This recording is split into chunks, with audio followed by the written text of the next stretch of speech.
بسم الله الرحمن الرحيم. السلام عليكم ورحمة الله وبركاته. فيديو جديد على القناة. فيديو اليوم السبت بتاريخ 18/1/2025.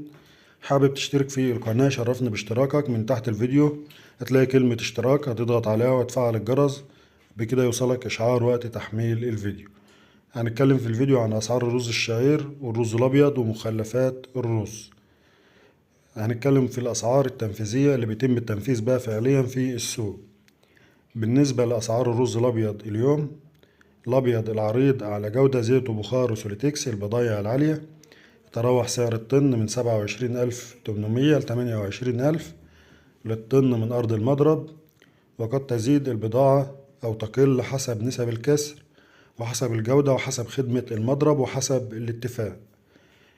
بالنسبة لأسعار الرز الأبيض الرفيع على جودة زيت وبخار وسوليتكس البضايع العالية، يتراوح سعر الطن من أرض المضرب من 25,600 ل25,800، وقد تزيد البضاعة أو تقل حسب نسب الكسر وحسب الجودة وحسب خدمة المضرب وحسب الاتفاق.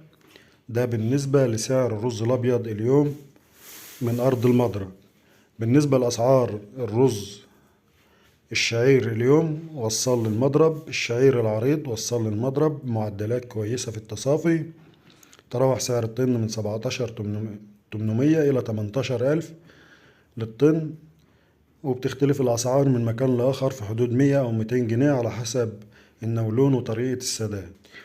وأسعار الرز الشعير الرفيع وصل للمضرب بيتراوح سعر الطن من 16,500 ل 16,600، وقد تزيد البضاعة 100 أو تقل 100 على حسب الجودة، على حسب النولون وعلى حسب طريقة الدفع في الكاش أو الآجل.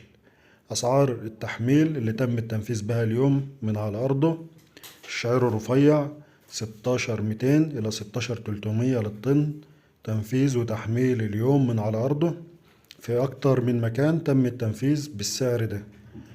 والشعير العريض تم التنفيذ به النهاردة على أرضه 17,500 للطن، وبتزيد البضاعة 100 أو 200 حسب التصافي في الرز الشعير العريض.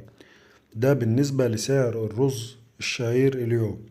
أسعار المخلفات سرسة مطحون من 1,600 ل 1,800 للطن من أرض المضرب، سعر الكسر الناعم من 13 ل 13,200 للطن من أرض المضرب، وسعر الجون من 10,600 ل 10,800 للطن من أرض المضرب.